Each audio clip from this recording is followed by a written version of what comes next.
We are getting close to the conclusion of Connor Bedard's rookie season, so we're going to check in and see how the super rookie is doing. Jack Bushman of Locked On Blackhawks joins us to discuss that and all things Blackhawks next on the Locked On NHL podcast. You're Locked On NHL, your daily podcast on the National Hockey League. Part of the Locked On Podcast Network, your team every day.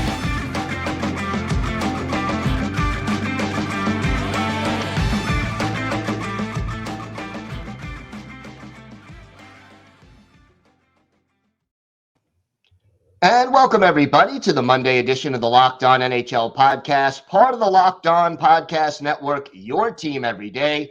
I want to thank everyone who makes Locked On NHL your first listen every day. Don't forget to subscribe on YouTube or wherever you get your podcasts so you can get new episodes as soon as they drop.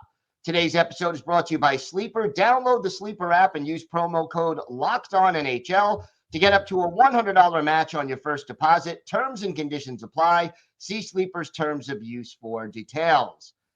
It is my pleasure to welcome back to the show the host of Locked On Blackhawks, Jack Bushman. And Jack, a year ago, all the talk around the NHL was tanking for Bedard. Here we are a year later, Connor Bedard getting to the close of his rookie season. How would you describe his productivity and his ability so far in the NHL? Yeah, he really has lived up to the hype, Gil, and it's been tough for him because there hasn't been a ton of offensive weapons alongside him all year long. The Blackhawks brought in Taylor Hall this offseason to give him that true top-line winger that can kind of play the same style that he wants to play, and then Taylor Hall gets injured early on in the season, unfortunately tears his ACL, and it's kind of been a rotation of different guys along with Connor Bedard up on that top line, but that hasn't stopped him from being productive. He's, I'm just going to say it, been the best rookie in the NHL this season. The numbers back that up, and on this putrid Blackhawks offensive team, he's still right around a point per game margin. He's been the guy who's beat the drum all year long. The Blackhawks kind of go as he goes. It's been a little tough for him here as of late. The production is kind of dipped down, but he's still making his impact felt on the game. He's still capable of taking it over at any point in time. And what's really impressed me, Gil, is not only Connor Bedard's abilities, but the Blackhawks' ability as a whole to kind of get things going on the power play. Entering this year, I really thought with the weapons they had, along with Taylor Hall, of course, that this was going to be a power play that could finish inside the top 15 in the NHL. That hasn't been the case for a majority of the year, but they've really started getting things going, and Connor Bedard just looks like he's getting more comfortable being the head honcho on the man advantage. And also the progression has been clear all year long as well. When he first bursted into the league and had that rugged road trip that the NHL put him on to kind of throw him into all of the biggest markets, you know, he was kind of relying on his goal scoring ability, I think, to get most of his production. But we've really seen the playmaking step up throughout the course of the season, the recognition on the defensive side of things, and also just the hustle and the intensity that he plays with. I mean, this kid lives, eats, and breathes hockey, and he's a feisty little guy out there. And I think he's figured out how to kind of make himself impactful in other areas, not just only when he has the puck. Yeah, that's his bread and butter, but I've been really happy to see all the areas that have clearly developed for Connor Bedard this season. We knew he was going to come in and be a good goal scorer, but the playmaking has really taken over. He's understanding how to run a power play now. The defensive side of things is still going to be a little bit of a work in progress for him, especially at the faceoff dot, but still only 18 years old. There's a long way for him to go. No other way, shape, or form about it. It's been a smashing success of a rookie season for Connor Bedard, especially because the Blackhawks have been so bad all year long. He really has been their number one bright spot. You mentioned, obviously, that the team has struggled all year, but where would this team be without the goaltending of Peter Mrazek? Yeah, I don't even want to think about it, Gil. I've been saying on my show all season long that, yeah, Connor Bedard is the one who's getting the spotlight and his name is on the front pages, but Peter Mrazek has been the co-MVP of this Blackhawks team right alongside him. I mean, all you have to do is really go and look at the numbers that Arvid Soderblom has put up this year, the backup for the Blackhawks. I do think it's an unfortunate situation for him because the Hawks defense just isn't really a strength of this team yet, but it goes to show you what kind of goaltending is needed for this Blackhawks team to win. And Peter Mrazek has really been at that level consistently throughout the course of this season. Basically, all the Hawks wins they have this year, Peter Mrazek has made like 35 to 40 saves in all of them. He has been magnificent, so deserving of that 2-year contract extension that he's had. And I think has set him up nicely to be the starter again for Chicago next season. I think the Blackhawks front office feels pretty good about that.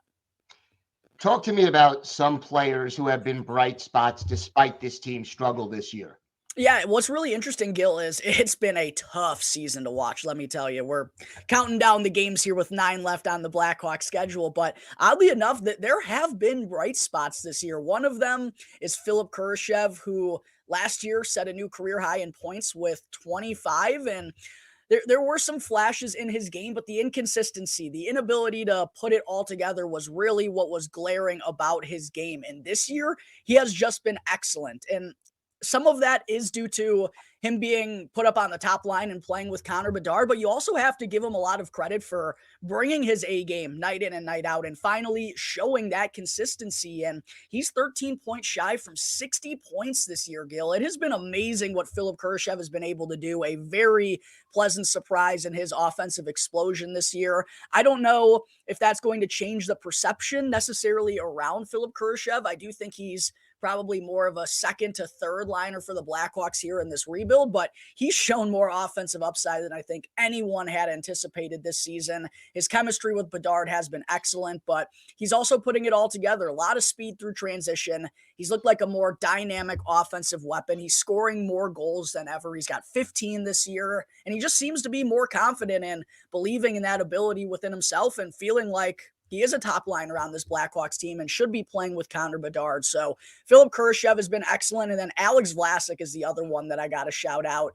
In his rookie year in the NHL, his first full-time NHL campaign, he's been on the top pairing with Seth Jones all season long, and he's looked more than capable of doing that. He's facing some of the toughest minutes in the NHL, and he's already thriving there. And with that big body of his at 6'6", 6'7", he's got a super long reach. He's not an overly physical player, but he's super smart. He uses that long reach to his advantage. He breaks up a ton of plays with other teams trying to enter the offensive zone and has actually kind of made some strides in his offensive game as well. His passing and his breakout passes have been really sharp, and I even think the skating has taken an uptick this year. So Alex Vlasic has been dynamite, already flashing top pairing upside at a very young age, and looks like he could be paired with Seth Jones for a long, long time based on what they've shown together this season. So I would say Philip Kurashev and Alex Vlasic are the two real pleasant surprises from this team this year.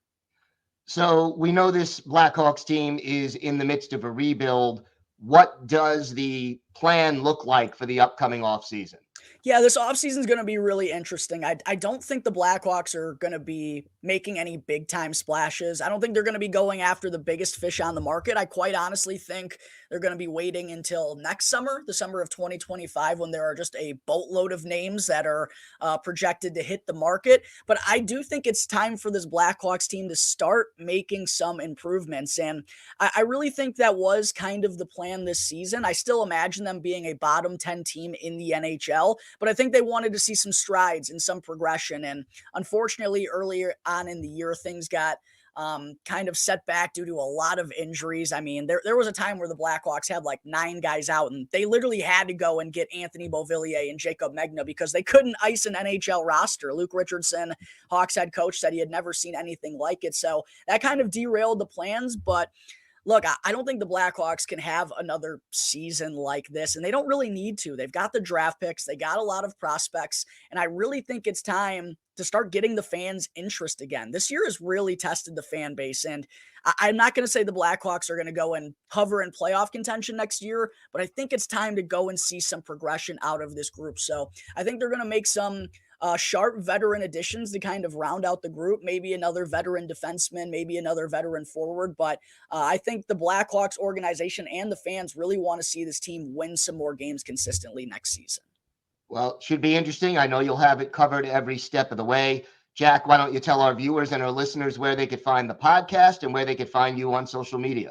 Yeah, absolutely. You can check out Locked On Blackhawks for free wherever you may be listening to your podcasts, Spotify, Apple Podcasts, wherever it may be. Also, check out Locked On Blackhawks on YouTube. And if you want to follow me on my socials, you can go and find me at Jack Bushman2 on X. All right, Jack, thanks so much. Always a pleasure. Absolutely, Gil. Enjoy always coming on the show.